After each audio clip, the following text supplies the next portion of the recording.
Social injustice. Introduction. Social injustice emanates from the structural inequality prevalent in a society.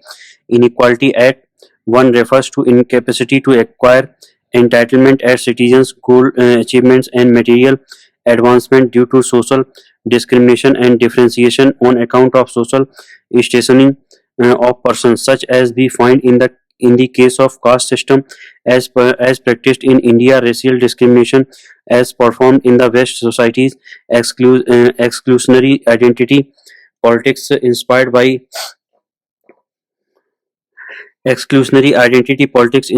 one nation, one culture theories of nationality formation in many of the world societies, monopoly capitalism, and amassing corporatism, and distributive failure or favored discrimination as affirmed by the constitutional democratic state. Inequality and injustices are produced in the socio-political process and economic policies of a state.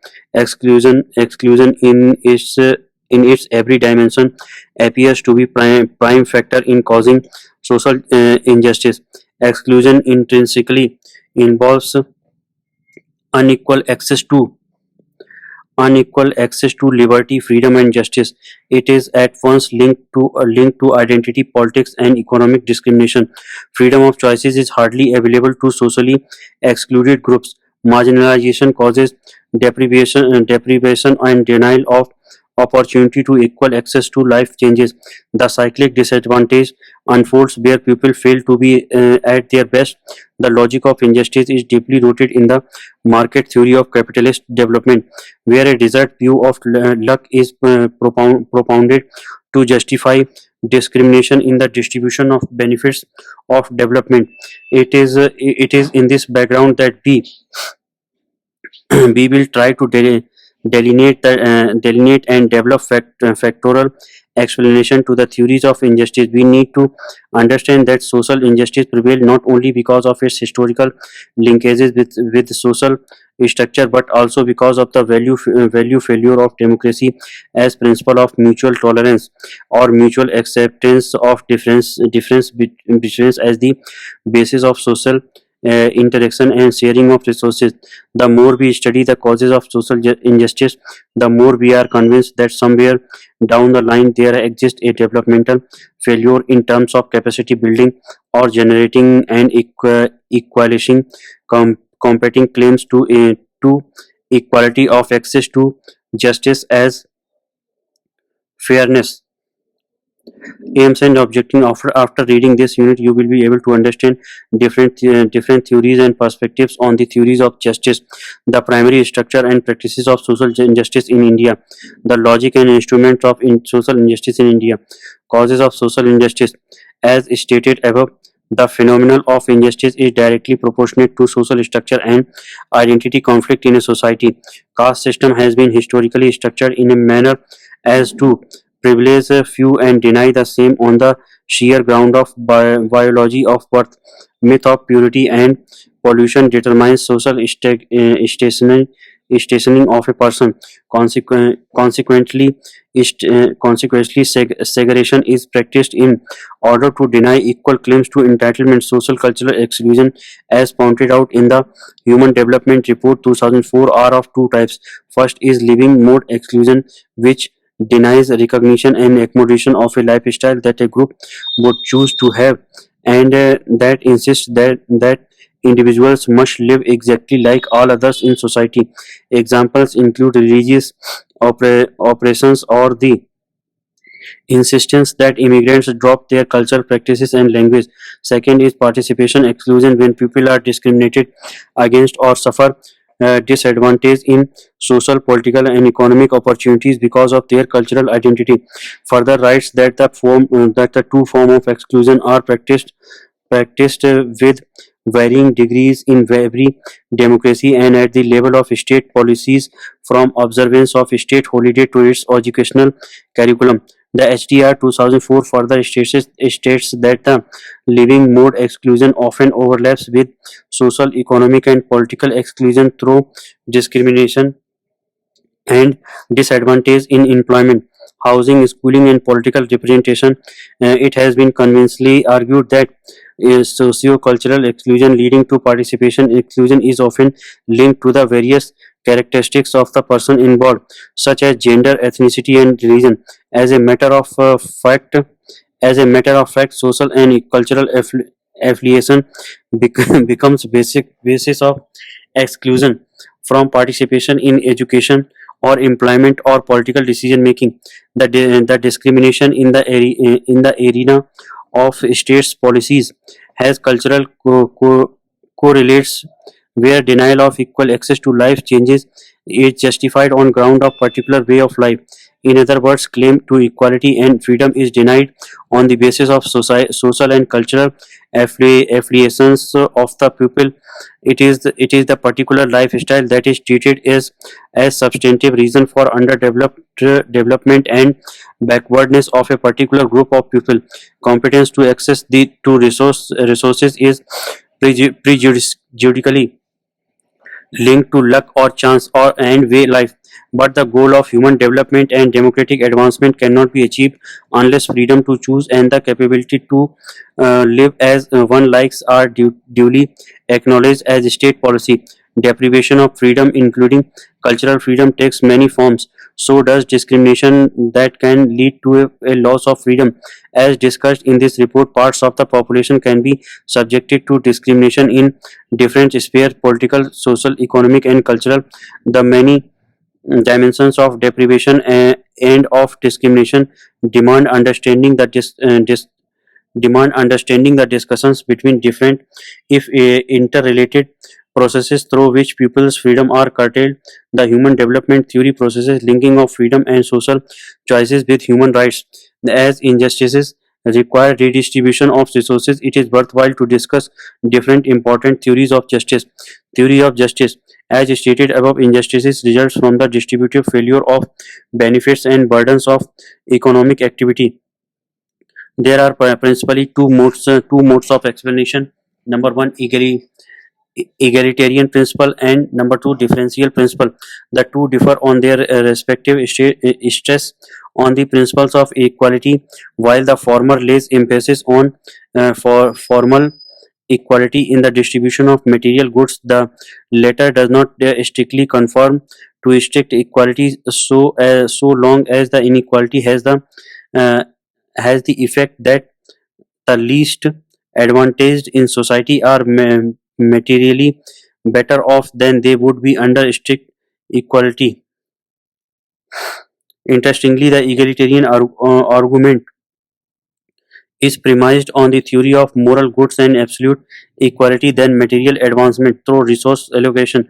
On the one hand, distributive principle believes in the maximization of capacity of individual or groups through market mediated and state negotiated resource allocation to disadvantaged group of population. Contrary to it, liberal egalitarians arguments are based on the citizenship view of justice, where primacy is placed on the civil and political freedoms. It is assumingly self-assured that there exists formal equality in the society, and by way of formal adherence to the principle of distributive justice, what is equally distributed is the formal income. Preferential allocation for capacity development is either ignored or adhered to minimally as one-time investment in the targeted population towards skill development, or to neutralize the factor of desert or luck. Desert theory of justice. The principle of desert has been exemplified by Serena uh, Olsareti in the essay Justice, Luck and Desert in Oxford Handbook of Political Theory in the following words: justice requires giving people what they deserve, and people deserves on the basis of their achievements and quality of their performance. For example, justice requires that people be rewarded for the contribution by make to the society, or for the outcome of their efforts. On this view, whether luck is incompatible with justice depends on whether it blocks the uh, attribution is in tension with justice. By contrast, luck that affects the quality of a person's achievements, but which does not block the attribution of that achievements to that person, is not incompatible with justice. What has been underlined here is that justice consists in attributing reward to performances or abilities which are distinctively personal. Thus, reward is directly proportional to the factors of contribution, social value of a work, efforts, labor, and capital invested in a work, which is claimed for value attribution and compensation for the performance of a work. Desired view of explaining social injustices is too pandemic to offer any substantive redressal of injustice. Desert theory hardly addresses the question of historical injustices. It assigns excessive value to luck as factors in differential reward. Luck is neutralized only to the extent of offering one-time compensation for fair opportunity. The principle of equality is applied only to stratify the distribution of income. What appears from the appreciation of desert theory of the social social injustice is that the inherent social inequality is not because of any other reasons but because of inherent difference in the skills and talent of two individuals. It rejects notion of groups inequality, or at best it accepts one-time compensatory material reward by the market and the state. This brings us to the epistemological issues of difference. Equality and difference. Equality and difference.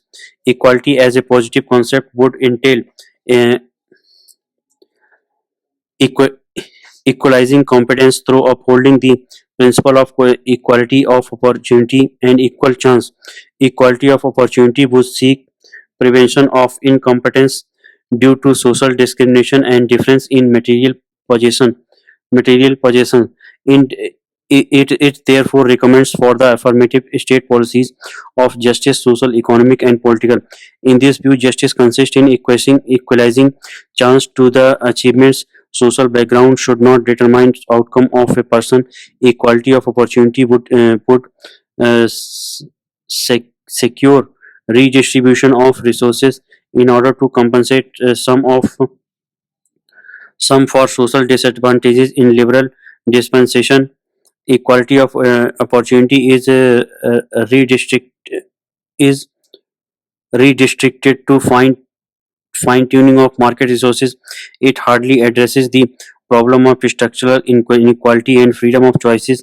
It is therefore Amartya Rights Judith Squires argues that egalitarianism should not be reduced to the distribution of one thing. He criticizes the Dawkins account of the initial equality of resources, the Rawls account of primary goods as neglecting importance of diversity in that different people will need different amounts of kind of good to reach the same level of well-being. Social diversity means that the conversion of resources into opportunities will vary from person to person. Some people will need more than the others to achieve the same capabilities. What Sen argues as thoroughly charted in his recent work, the idea of justice is that merely just process and just institutions cannot cure historical injustices unless freedom constitute core of the theory of justice. Social choices and freedom are integral to a democratic view of justice.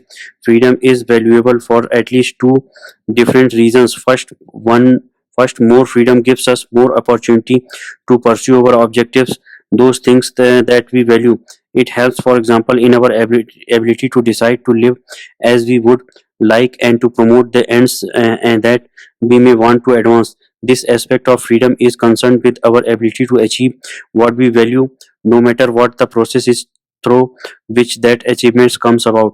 The second, we may attach importance to the process of choice itself. What Sen argues is that justice consists in the choice and freedom based capabilities. Thus, capability approach focuses on human life and not just on some detached objects of convenience, and such as incomes or commodities that a person may possess. It possesses a serious departure from concentrating or concentrating on the means of living to the actual opportunities of living.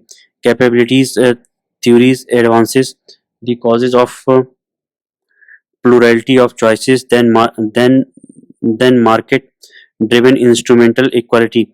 Without freedom of option, what capabilities theory of justice offers is an uh, evaluative approach to freedom of choices than on the initial equality theory of Dawkins and primary goods theory of John Rawls.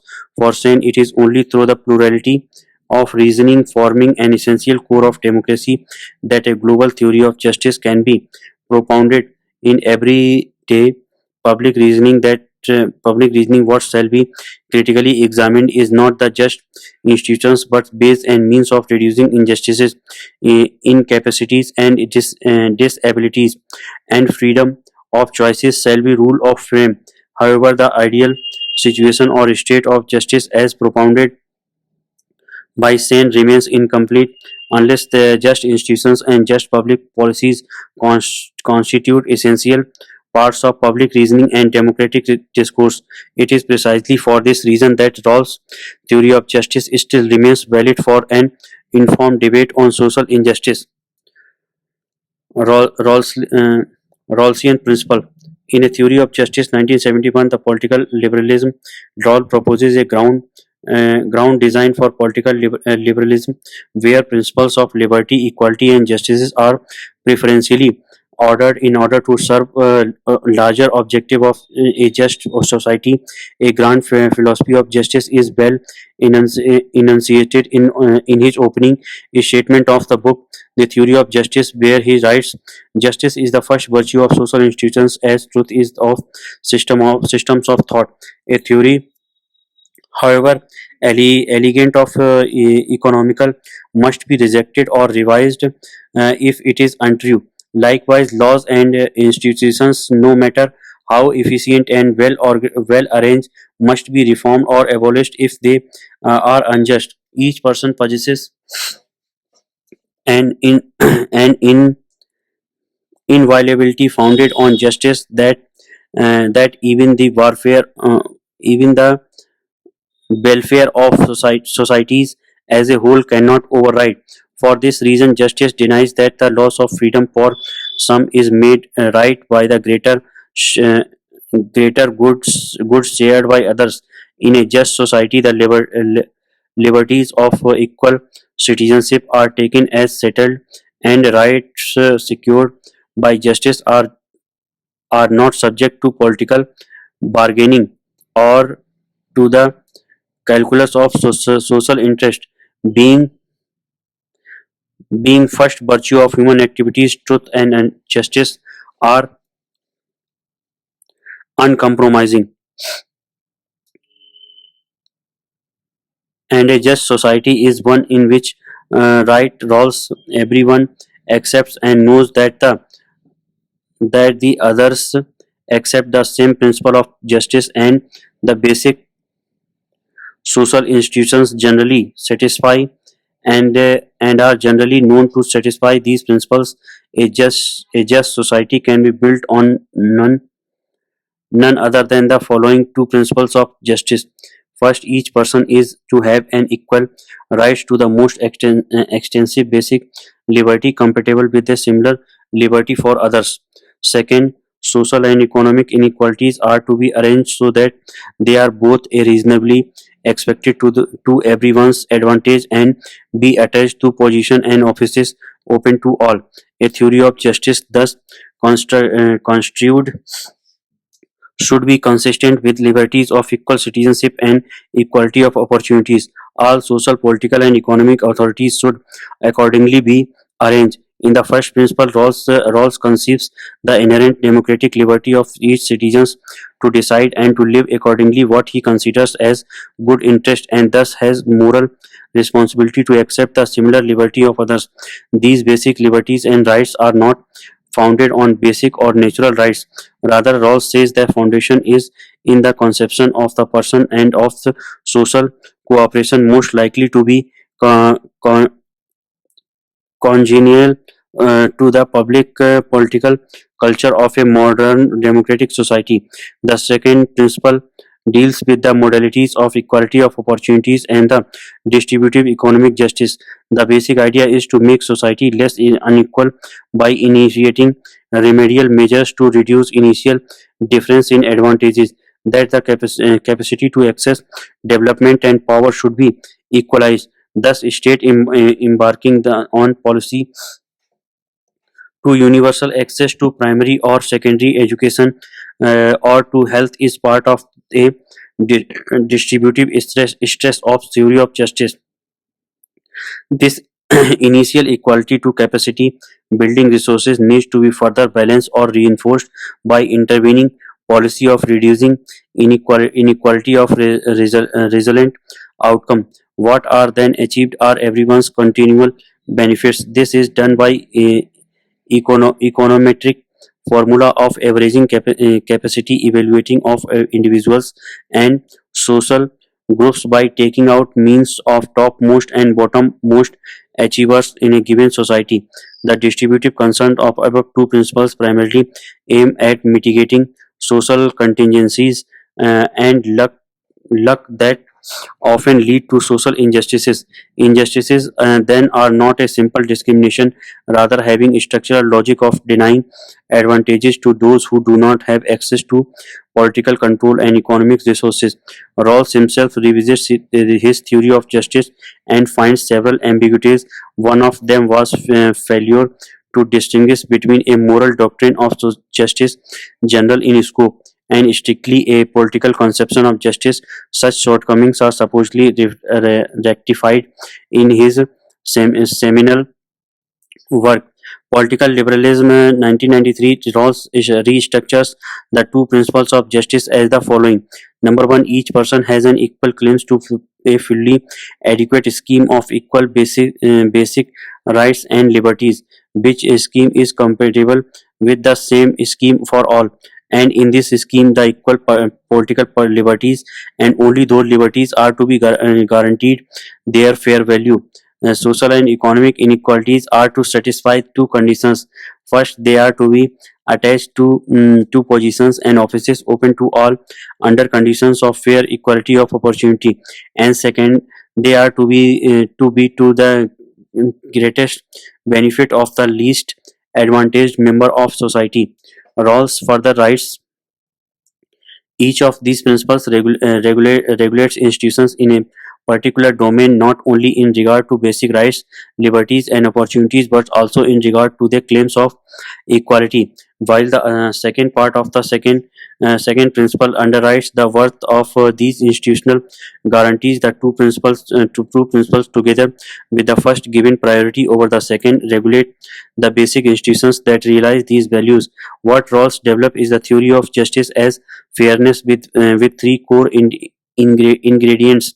Number one, fair value of political liberties. Number two, fair equality of opportunities. And number three, fair adjustment of position difference in a manner as to extend greatest benefit of the least advantaged member of the society. The aim of justice as fairness then is practical. It presents itself as a conception of justice that may be shared by citizens as the basis of reasoned, informed, and willing political agreements. Thus, the realm of justice is not restricted only to economic opportunities but also to equal claim or entitlement to the distribution of political benefits and burdens. It is therefore rights laws. Political liberalism seek to identify and affirm principles of the political order sufficient for just institutions, and second for an overlapping consensus. The freestanding political order offers a set of political theory of justice which otherwise is described as family of principles. The members of this family have three main features in common. Number one, certain familiar rights, liberties, opportunities are to be singled out and specified and maintained. Number second, a certain priority is to given on these rights over against the claims of the good general good and of perfectionist values. Number three, measures to help citizen make effective use of these rights, etc. by having an adequate base of income and wealth are to be set in place for Rawls' distributive index of equality, which he refers as primary goods, include a package of rights, liberties, and opportunities, income, income and wealth, and the social basis of self-respect. The theory of primarily goods holds special in the formulation of public policy and removal of poverty. The contract the contractarian logic of justice, as enunciated in Rawls, does not adequately address the question of inequality, producing persistent injustices in an otherwise just society and polity. Probably overall stress on the distribution of primary goods failed to build capabilities in a manner as to reduce injustices. The capability approach, as developed by Sen, primarily emphasizes the expansion of opportunities than recommending any particular framework of policy. The capability approach, writes Amartya, focuses on human life and not just on some detached objects of convenience, such as incomes or commodities that a person may possess. The focus of the capability approach is thus not just on what a person actually ends up doing, but also on what she is in fact able to do. Capability approach to injustice. The capability approach to justice emphasizes plural, pluralizing opportunities and freedom and not to singularizing capacity to single frame of policy. Multiplicity of the is the hallmark of capability approach. It is as much concerned with group as it is for individual capabilities. Injustices are reduced through maximization of developmental opportunities or actual opportunities. It places equal weightage to abilities and disabilities while addressing the question of justice and injustice. The advantage of the capability perspective over the resource perspective lies in its relevance and substantive importance, and not in any promise of yielding a total ordering. Indeed, capability metric is superior to a resource metric because it focuses on ends rather than means, can better handle discrimination against the disabled, is properly sensitive to individual variations in functioning that have democratic import, and is well suited to guide the just delivery of public services, especially in health and education. In a way, capability approach is also considered superior to equality of resource approach of Dorkin. What capability approach recommends is the inclusive growth, which duly takes into account human diversity, cultural plurality, individual freedom, and social choices. Rawlsian principle and capability theories of injustice hold substantive analytical advantages over historical entitlement theory of justice propounded by Robert Nozick in his book Anarchy, State and Utopia. He holds that justice as distribution of economic resources should pursue the following acquisition of holdings. A person who acquires a holding in accordance with the principle of justice in acquisition is entitled to that holding. A person who acquires the holding in accordance with the principle of justice in transfer from someone else entitled to the holding is entitled to the holding. No one is entitled to the holding except by repeated application of A and B source. Justice is done when everyone acquires above holdings. What he claims as justice is ownership rights of historically non-owners of resources, and entitlement to such claim is based on historical information.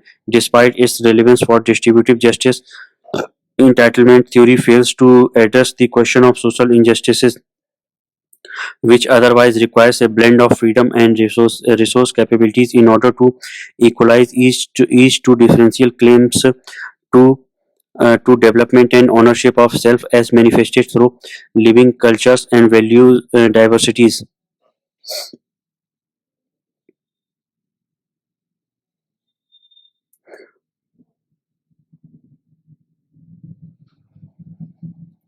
Causative factor on injustices. Social injustices are recurring consequences of poverty, social exclusion, and cultural discrimination in India. These exist in multiple forms. In forms the discrimination from caste inequalities to communal and caste and class distinction in terms of varying access to resource the opportunities and possession of capabilities. Historically, economic opportunities and political empowerment have close nexus to caste and ethnic differences. This is very much proved by the fact that the incidence of poverty has had been high among the socially excluded caste and tribes and other marginalized groups, including minorities. Also, social structure has had been historically insensitive to gender questions. Surely, India has made substantial progress in the reduction of poverty, yet UNDP reports that one third of people live below the poverty line and half of the women are reported poor. According to Development Report 2006, scheduled caste and scheduled tribes STs and castes accounted for 81% of the rural poor in 1999 to 2000. 75% of the total ST's population in four states of Bihar, Gujarat, Maharashtra, and Madhya Pradesh live in poverty. Despite two preventive legislation, Protection of Civil Rights Act 1955 and SC and ST's Prevention of Atrocities Act 1989, atrocities, particularly dignity-specific rape and hurt crimes, remained high during the last 5 years. As per 2001 census, literacy rate among SCs account for 54.69% with high incidence of dropout 71.3% between class 1 to 10. Similarly, two-thirds of them remain landless, and about 60% of total SC's population is still dependent on wage labor. 11th five-year plan document explains that due to the lack of access to fixed sources of income and high incidence of wage labor associated with high rate of underemployment and low wages, Supreme Court's households are often faced with low incomes and high incidence of poverty. Similarly, scheduled tribes remains underdeveloped due to their slipping economic resources like land, forest, common property, displacement, and disposition of life support system, general apathy of official machinery, and failure of planned development efforts. They are victims of their assertion of rights. Despite governmental efforts, their literacy rate remains at 47.10% with high incidence dropout since the standard 1. They have limited access to life support infrastructure as such as roads, health, education, etc. Half of the tribal population still live below the poverty line. Taking special cognizance of tribal population, it further writes over a period of time a large number of people, particularly tribal groups, have severely suffered from the burden of mega development projects. They have often become disposed of their traditional means of livelihood and got alienated from their cultural heritage.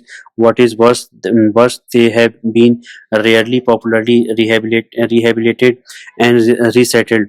This is symptomatic and synoptic commentary on the mode of development and resilient exclusion in the Indian situation. Injustices are proportional to developmental divide between social groups. Similarly, other backward caste OBCs continue to lag behind rest of the population in terms of jobs, land ownership, and continuing generation of living life support capabilities. Cultural and religious minorities suffer from instrumental deficits such as poverty, identify violence, and participatory exclusion in the administrative process of the country. These social groups suffer from both the living mode exclusion and participatory exclusion.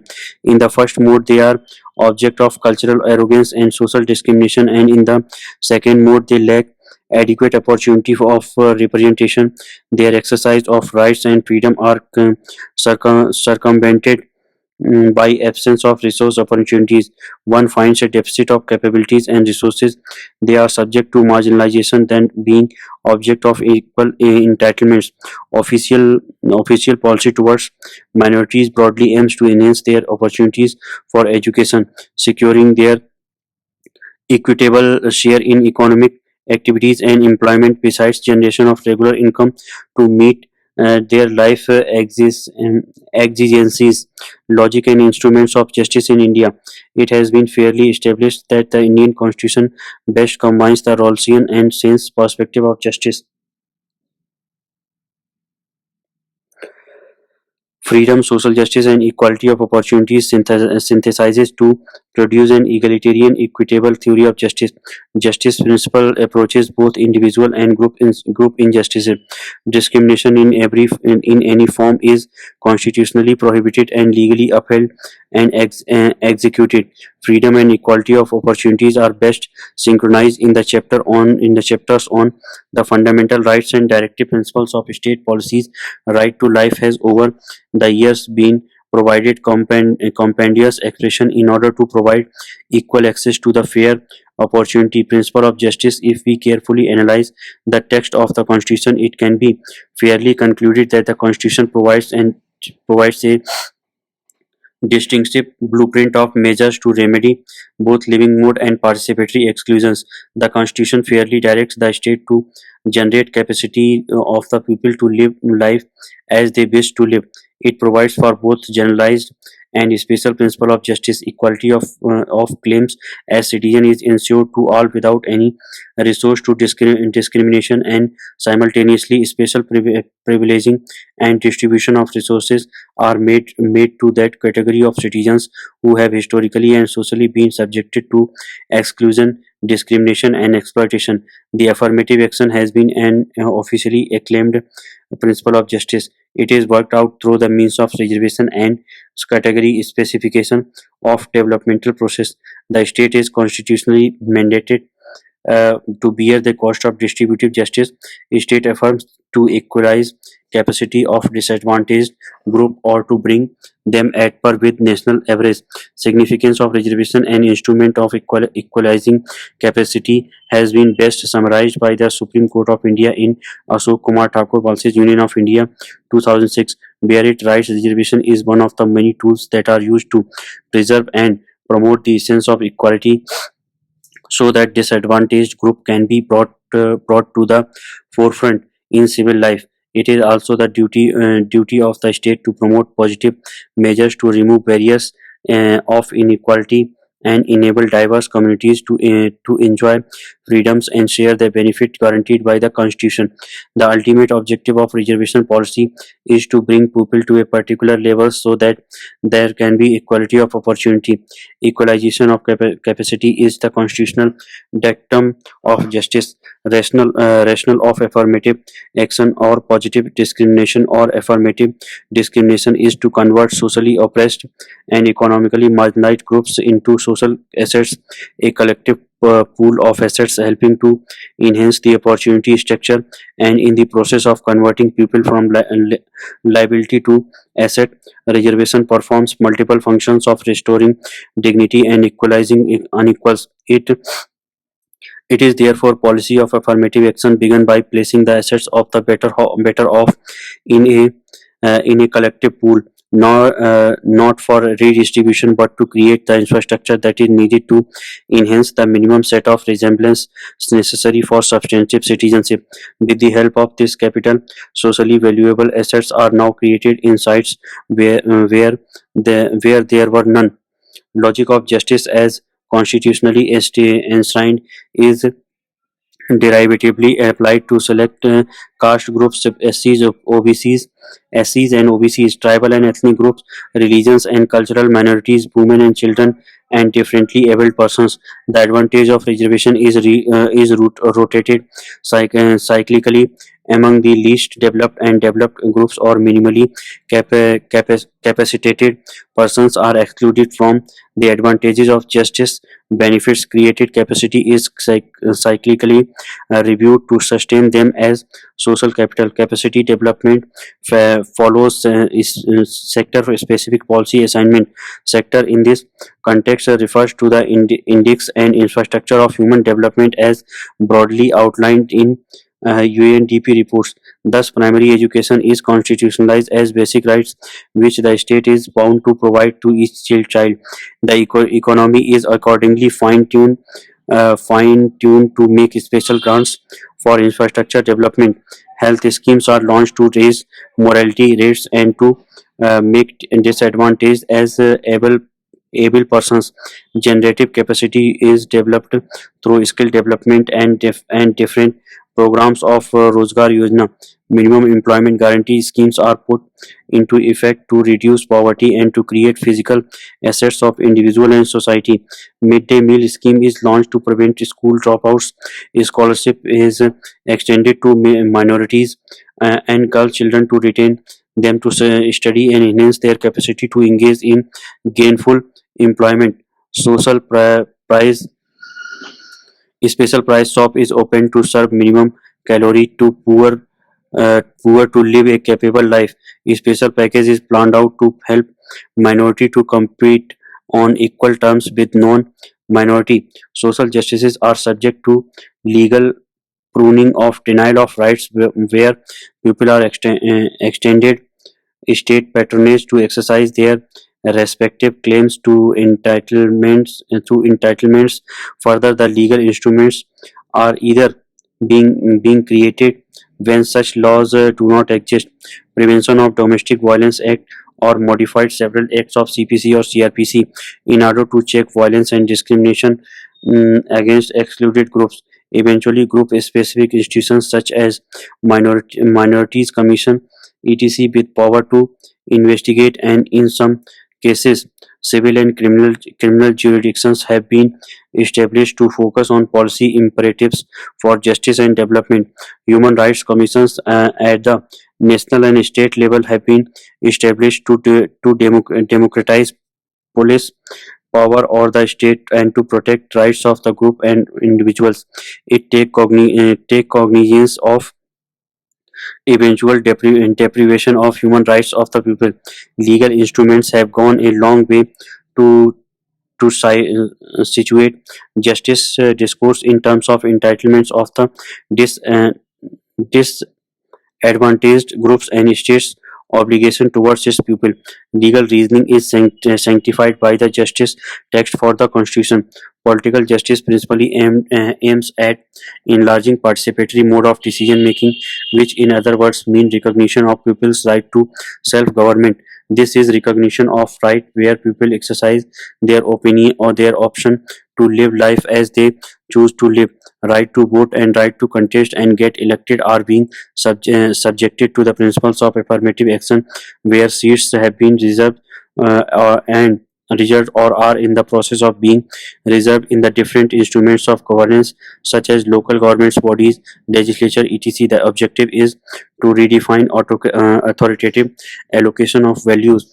It reconfigures power equation, redefines and reallocates competences, decentralizes decision on resources, and above all, reinterpret text and delivery of justice. Summary. What have been broadly analyzed and shown above the Indian perspective on justice that critically combines the principle of remedial theory of justice, Rawlsian redistribution of capacity, and capability theory of justice. Yet injustices prevail. This is not because it is the constitutional deficit, but surely there is a crisis of governance and reprioritization of development. The economy needs a human face Politics needs accommodation and society needs value transformation. Justice as a public value needs to become a reasoned part of everyday discourse. Thank you.